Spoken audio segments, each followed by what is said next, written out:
Assalamualaikum warahmatullahi wabarakatuh. Innal hamdalillah nahmaduhu wa nasta'inuhu wa nastaghfiruh wa natubu ilaih wa na'udzu billahi min shururi anfusina wa min sayyiati a'malina may yahdihillahu fala mudilla lahu wa man yudlil fala hadiyalah wa asyhadu an la ilaha illallah wahdahu la syarika lah wa asyhadu anna Muhammadan 'abduhu wa rasuluhu amma ba'd. فإن أصدق الحديث كتاب الله وخير الهدى هدى محمد صلى الله عليه وسلم وشر الأمور محدثاتها فإن كل محدثة بدعة وكل بدعة ضلالة وكل ضلالة في النار.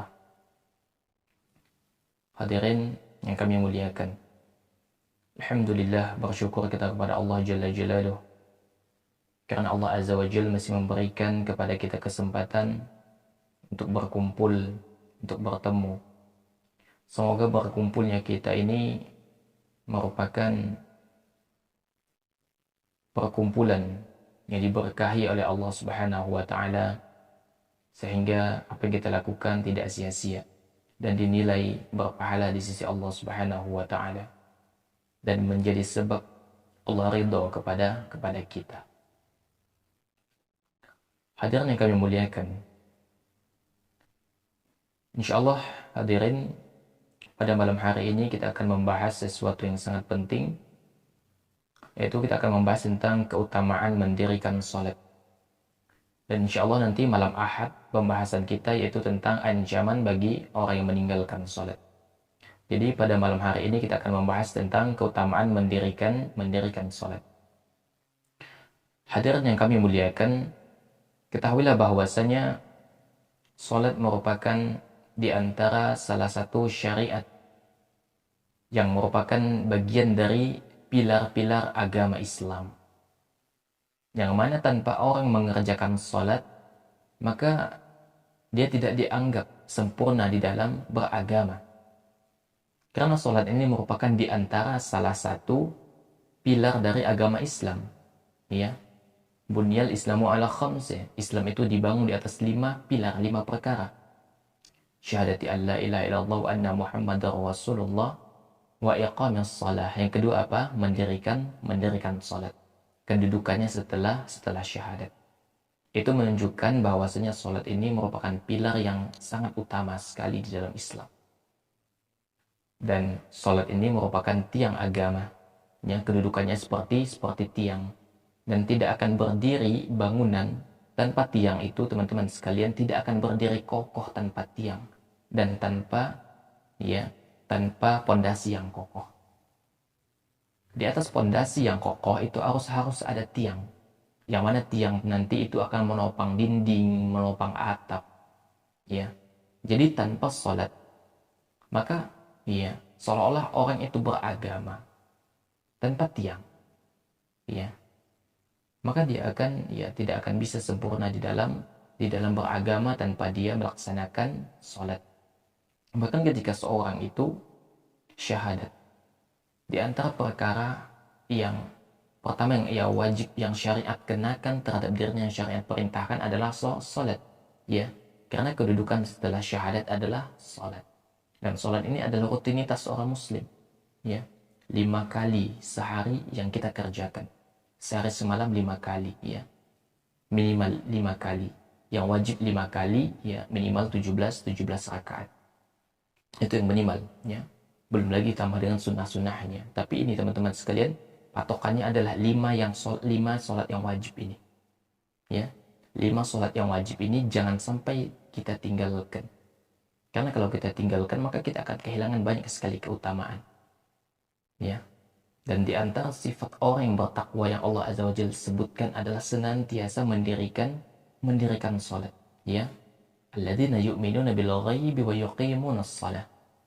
Di antara sifat orang yang bertakwa adalah dia mengimani yang gaib dan mendirikan salat. Ya. Jadi kalau antum ingin menjadi hamba, ya, ingin diberikan gelar hamba yang bertakwa, maka jaga salatnya.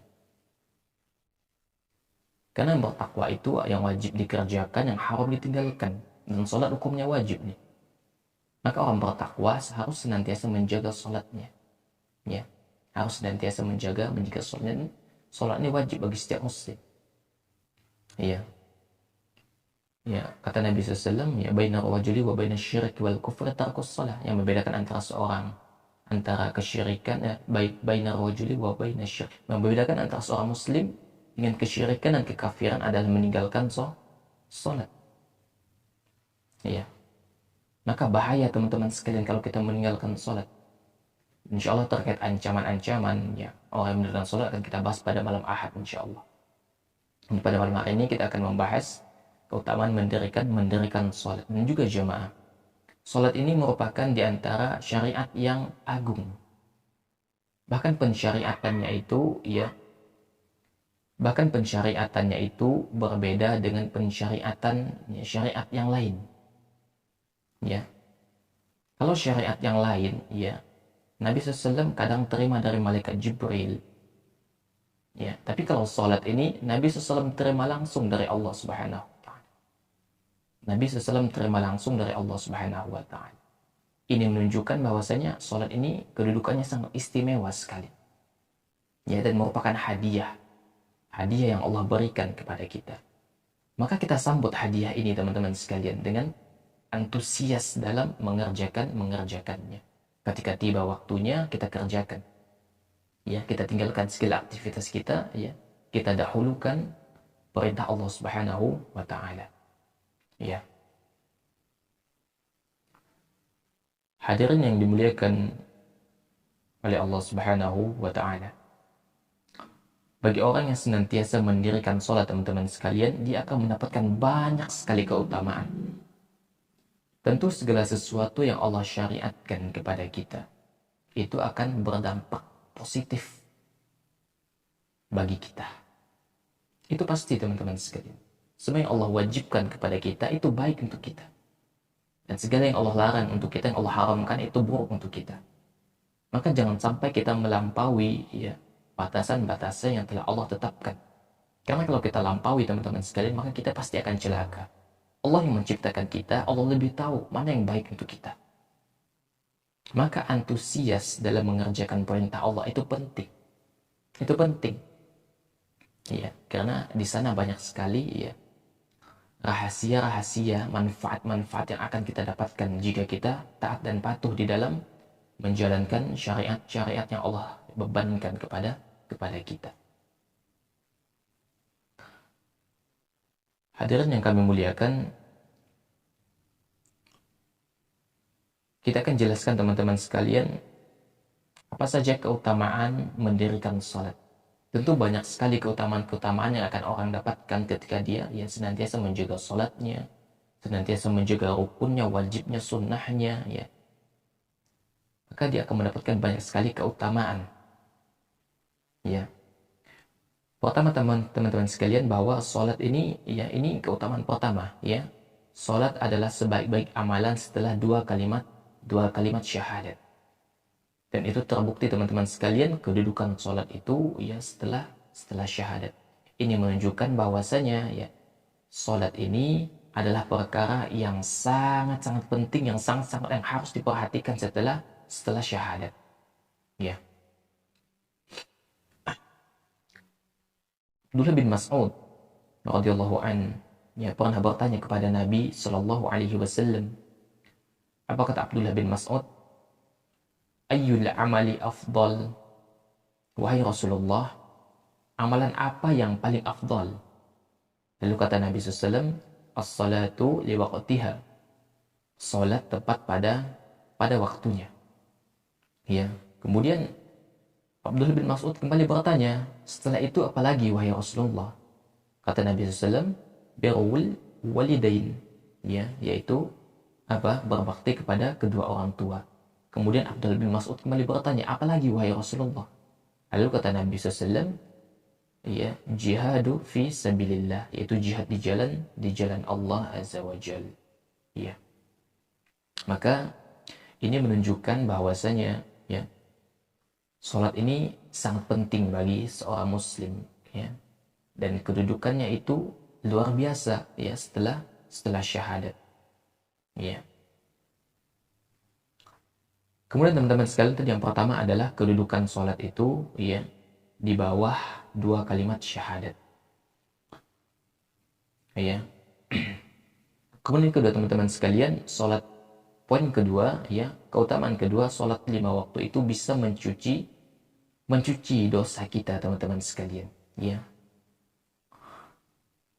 Sebuah hadis dari Abu Hurairah radhiyallahu an ya, Nabi SAW mengatakan, "Ara'aitum law anna naharan bi babi ahadikum yaghtasilu fihi yawmin kham ma taqulu dhalika yubqi min daranihi qalu la yubqi min daranihi syai'a qala fadhalika mithlu as-salawatil khams." Ya, salawatil khamsi yamhullahu biha khataya.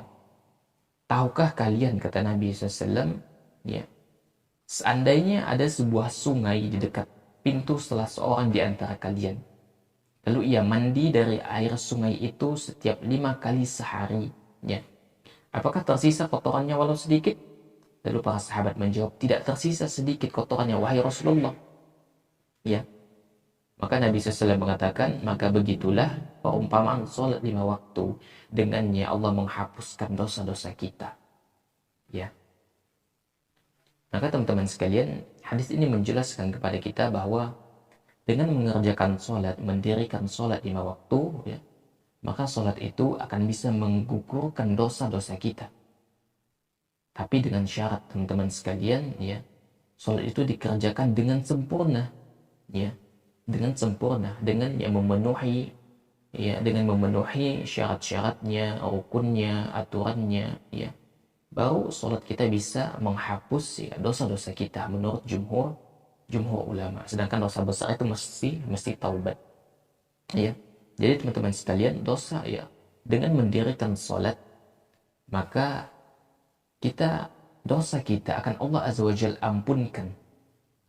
Namun dengan syarat sholat itu dikerjakan sesuai dengan aturan-aturan, sesuai dengan apa yang dicontohkan oleh Nabi SAW.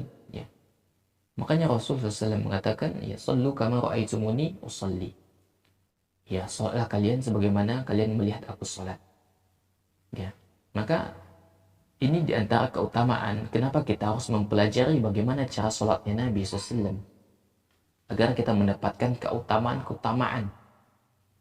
Dan sholat yang bisa menghapuskan, menggugurkan dosa itu adalah sholat yang mencontoh sholatnya Nabi SAW. Bukan asal-asalan sholat, ya, bukan asal sholat, ya, bukan hanya sekedar ikut-ikutan, akan tetapi dia memahami begini yang dicontohkan oleh Nabi SAW.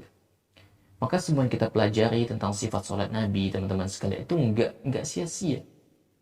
Semua yang kita pelajari, ya, dalam masalah agama itu bermanfaat. Semuanya akan bermanfaat.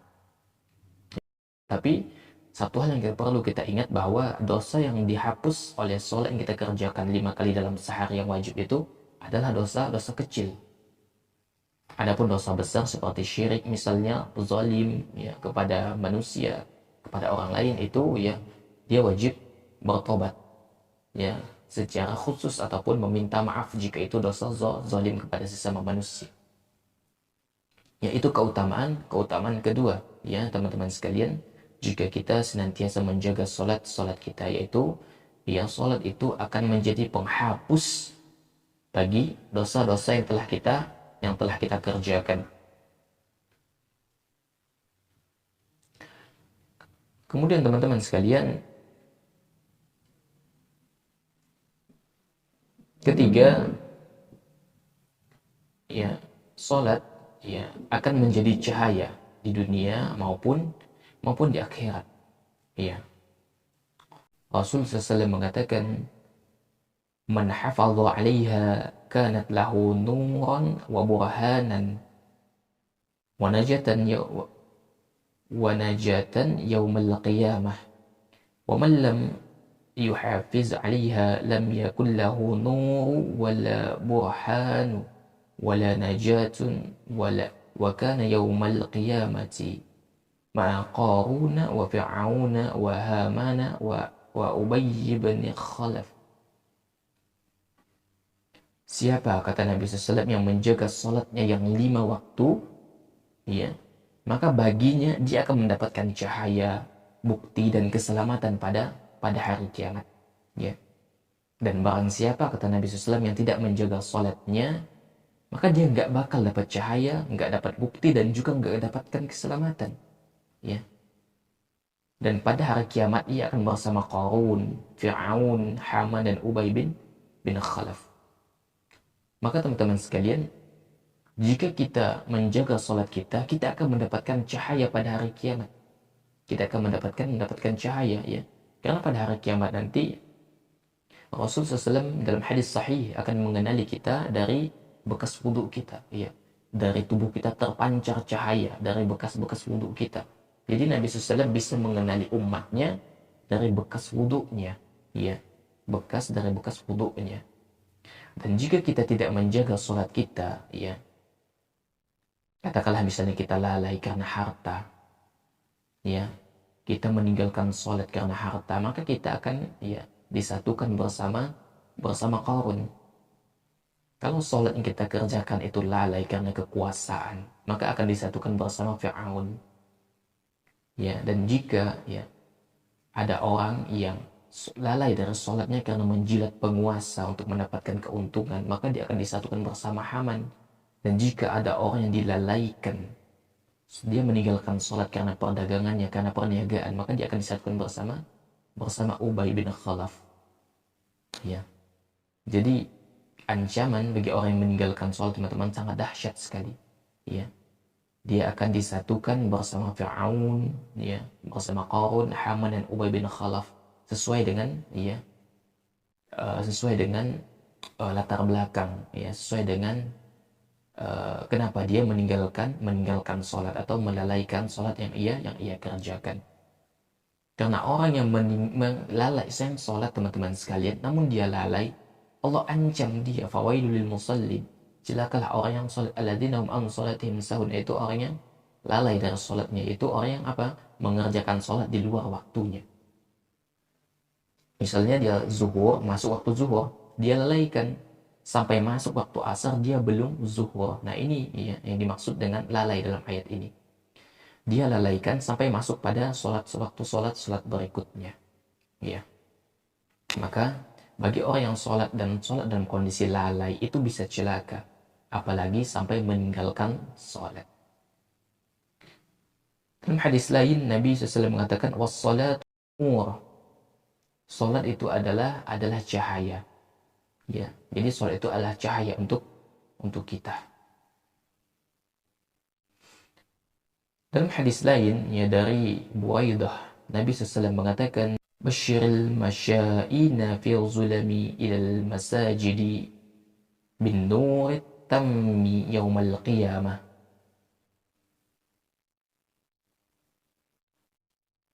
Kata Nabi SAW, berilah kabar gembira bagi orang yang berjalan ke masjid dalam keadaan gelap, ya, bahwasanya kelak ia akan mendapatkan cahaya sempurna pada hari kiamat. Mungkin sebagian saudara kita di Indonesia, ya, di pelosok-pelosok, itu belum ada yang sampai listrik kepada mereka. Listrik belum sampai. Jadi ketika mereka berangkat sholat itu dalam kondisi gelap gulita. Ya, semoga, ya, perjuangan sebagian saudara kita yang berangkat ke masjid dalam kondisi yang gak ada listrik, jadi cuma pakai senter dalam kondisi gelap gulita, masuk dalam hadis ini, ya. Jadi orang yang berjalan ke masjid, ya, dalam kondisi gelap gulita, dia akan mendapatkan cahaya yang sempurna pada hari kiamat. Ya. Jadi besar sekali keutamaan akan ia dapatkan. Ya.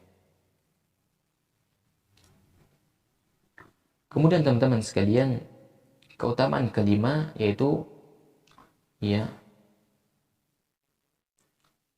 salat adalah penyejuk, ya, dan penghibur jiwa. Ya. Nabi SAW mengatakan, "Ayya minad dunyan nisa'u Waju'ila qurratu aini fis salah. Dijadikan kesenanganku dari dunia dijadikan kesenanganku dari dunia yaitu wanita dan minyak wangi, dan dijadikan penyejuk hatiku dalam ibadah salat. Ya. Dan juga Nabi SAW bersabda kepada Bilal, "Qum ya Bilalu fa'arihna bis salah." Wahai Bilal, berdirilah, ya, jamankanlah kami dengan mendirikan salat. Ya.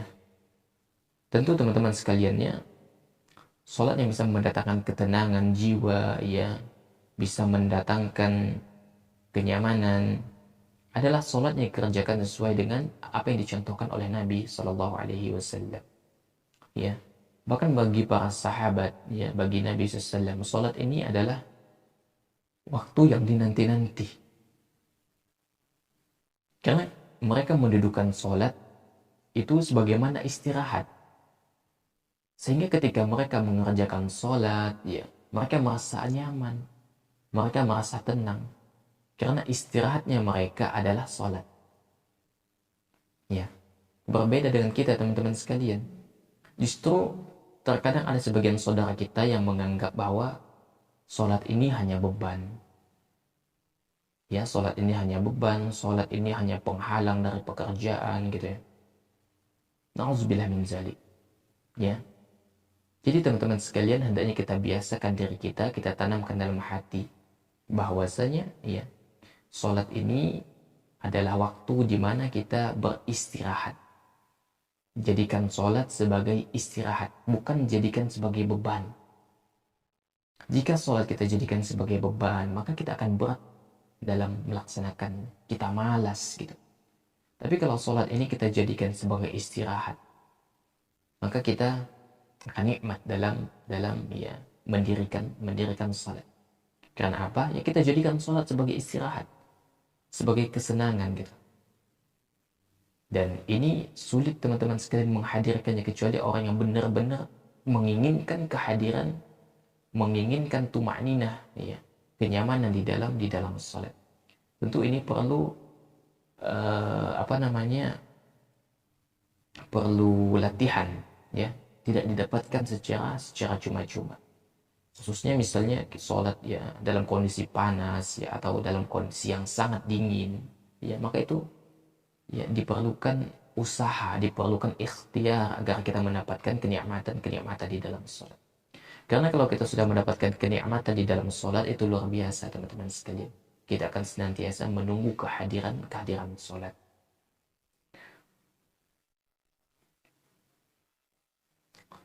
Kemudian teman-teman sekalian, poin keenam, ya, keutamaan keenam adalah salat itu bisa mencegah perbuatan keji dan mungkar, ya. Rasul Allah Azza wa Jalla mengatakan, "Inna salata tanha 'anil fahsya'i wal munkar." Salat itu bisa mencegah dari perbuatan keji dan mungkar, ya. Tentu ketika seseorang itu berusaha mendirikan salat dengan sebaik-baiknya, dengan menjaga wajibnya, menjaga rukunnya, menjaga sunnahnya, menjaga aturan-aturan yang ditetapkan atasnya, maka salat itu akan menjadi rem ketika dia ingin bermaksiat. Jadi salat ini, kata Allah, bisa mencegah perbuatan keji dan mungkar. Kalau ada orang yang salat tapi masih rajin juga bermaksiat, berarti ada yang salah dengan salatnya. Kalau ada orang yang rajin salat tapi juga masih rajin merokok, berarti ada yang masalah dengan salatnya. Ya, rajin salat tapi masih gibah, berarti ada yang masalah dengan salatnya. Ada yang harus diperbaiki. Iya, maka mulai sekarang teman-teman sekalian, maka berusahalah untuk memperbaiki salat kita. Jangan sampai kita rajin salat namun rajin juga bermaksiat. Ya. Maka jika demikian, salat kita tidak memberikan dampak apapun di dalam kehidupan. Harus ada dampak teman-teman sekalian. Dampak salat itu harus positif. Jangan sampai rajin salat, rajin juga maksiat. maka jadikanlah sholat ini sebagai rem ketika ingin bermaksiat. Ya, tentu ini tidak akan bisa didapatkan kecuali kita mempelajari bagaimana cara sholatnya Nabi Shallallahu Alaihi Wasallam.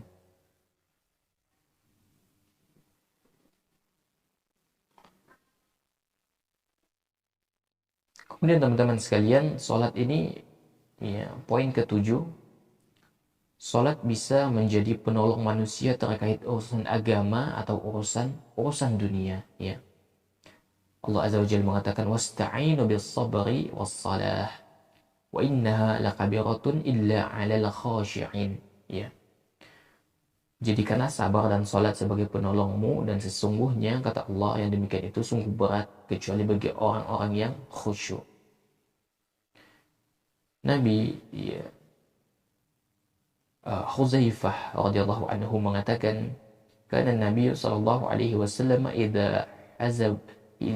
idza hazabahu amru shalla. Kalau Nabi sallallahu alaihi wasallam, ya, jika bertemu dengan perkara yang menyulitkan, dengan perkara menyusahkan, Nabi SAW mendirikan salat. Ya. Maka teman-teman sekalian, jika kita ditimpa masalah, jika kita ditimpa musibah, cobalah untuk, ya, mendirikan salat. Ya. Kenapa demikian? Karena Allah mengatakan, jadikanlah sabar dan salat sebagai penolong, wasta'inu bis sabri was salah. Carilah pertolongan dengan sabar dan salat. Siapa yang memberikan masalah kepada kita? Allah Subhanahu wa taala. Yang mendatangkan masalah kepada kita adalah Allah Azza wa Jalla.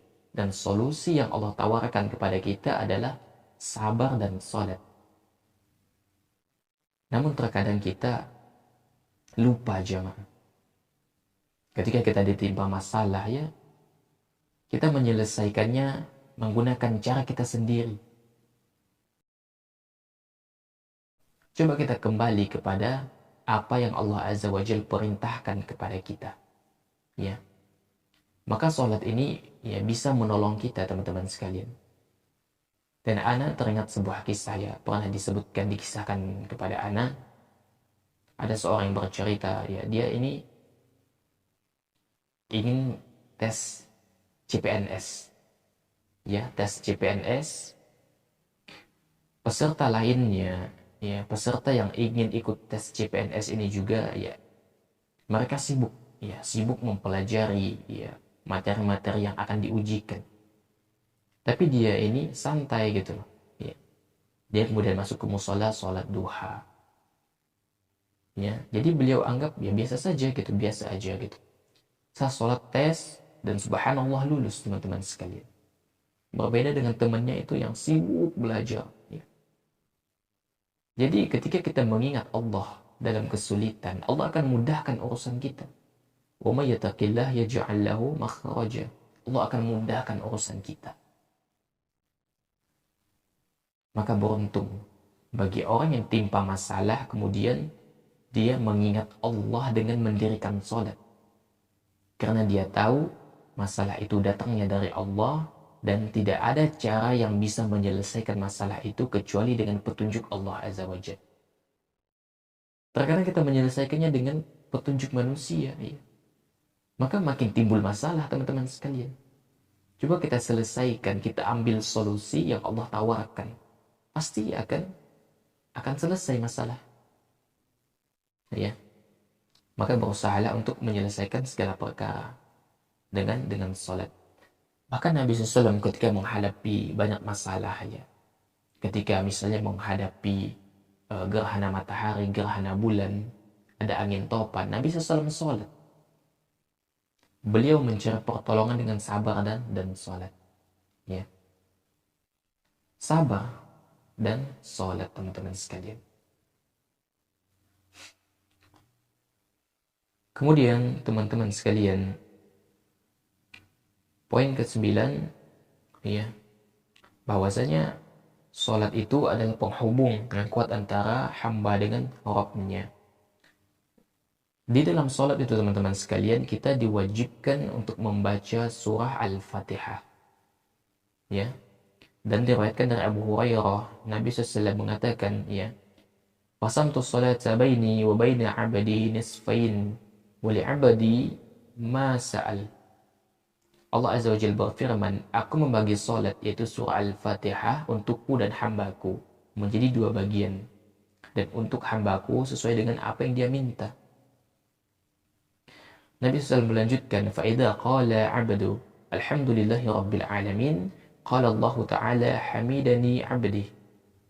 Ketika kita membaca Alhamdulillahi Rabbil Alamin, Allah Azza wa Jalla akan berfirman, ya hambaku memujiku. Kemudian kata Nabi SAW, وَإِذَا قَالَ الرَّحْمَنِ الرَّحِيمِ. Ketika seorang hamba membaca Ar-Rahmanir Rahim, kemudian Allah Azza wa Jalla mengatakan, Athna alayya abdi. Ya, hambaku menyanjungku dengan sanjungan yang berulang-ulang. Ya, jadi seolah-olah ada komunikasi antara hamba dengan Allah Subhanahu wa taala. Kemudian Rasulullah SAW mengatakan, wa idza qala, kemudian jika seorang hamba mengatakan Malik yaumiddin, lalu Allah berfirman, Majjadani abdi. Atau wa qala marwatan fawwada ilayya abdi. Ya.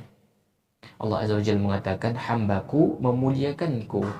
Terkadang Allah berfirman hambaku memasrahkan urusannya kepadaku. Kemudian faidza qala iyyaka na'budu wa iyyaka nasta'in, ya, ketika seorang hamba mengatakan iyyaka na'budu wa iyyaka nasta'in di dalam salatnya, ya, Allah Azza wa Jalla mengatakan hadza baini wa baina 'abdi. Ini adalah antara aku dan hambaku. Wa li 'abdi ma sa'al. Dan untukku apa yang ia minta. Ya. Kemudian Nabi melanjutkan faida qala, dan jika hamba itu mengatakan, ya, melanjutkan Al-Fatihahnya, ihdinas siratal mustaqim siratal ladzina an'amta 'alaihim ghairil maghdubi 'alaihim waladdallin. Allah Azza wa Jalla berfirman, hada li'abdi wa li'abdi ma sa'al. Apa kata Allah Subhanahu wa taala? Ini adalah untuk hambaku dan hambaku sesuai apa yang dia minta, ya. Jadi teman-teman sekalian, seolah-olah, ya, ketika kita sholat dan membaca surah Al-Fatihah itu seolah-olah ada interaksi antara kita dan Allah Subhanahu wa taala, ya. Maka di sini poin yang ke-9 ini, ya, sholat adalah penghubung paling kuat antara hamba dengan Rabbnya, karena di sini terjadi interaksi. Ya, makanya kita teman-teman sekalian dituntut untuk khusyuk di dalam sholat. Jangan sampai kita lalai dari sholat. Bahkan lalai pun Allah mencela hamba yang lalai, apalagi sampai meninggalkan sholat. Ya,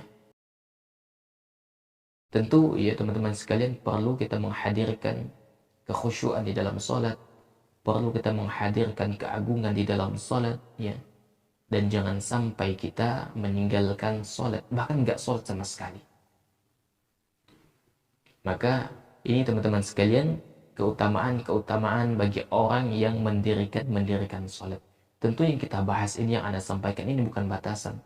Masih banyak sekali teman-teman sekalian, ya, yang akan hamba dapatkan jika dia senantiasa mendirikan sholat, ya. Sebagaimana yang banyak para sahabat lakukan, yang orang soleh lakukan, ya, ketika mereka kesulitan, ya mereka sholat. Mereka selesaikan masalah dengan sholat, ya. Karena Allah Azza wa Jalla akan selesaikan masalah itu dengan sabar dan sholat. Ini janji Allah Subhanahu wa taala. Wasta'inu bis sabri was salat. Carilah pertolongan dengan sabar dan sholat. Ini janji Allah. Masalah itu datang dari Allah dan Allah sudah tawarkan solusinya, yaitu sabar dan sholat. Maka tergantung kita mau mengambil atau tidak. Kalau kita ambil, masalah kita akan selesai insya-Allah. Ya. Namun jika kita mengambil solusi yang ditawarkan oleh manusia, maka itu akan menimbulkan masalah baru, bahkan masalah yang lebih besar, ya. Demikian teman-teman sekalian, semoga Allah Azza wa Jalla memberikan kemudahan bagi kita untuk senantiasa kita mendirikan salat, ya, tentunya salat tepat waktu, ya. Salat tepat waktu, karena salat itu adalah ibadah yang sudah ditetapkan ditetapkan waktunya, ya. Demikian teman-teman sekalian, semoga Allah memberikan taufik dan hidayahnya kepada kita semua sehingga kita bisa, ya, mendirikan sholat dengan sempurna sebagaimana contohkan oleh Nabi SAW, dan kita bisa mengambil faidah dari pertemuan kita pada malam hari ini. Demikian, wassalamualaikum warahmatullahi wabarakatuh, walhamdulillahi rabbil alamin.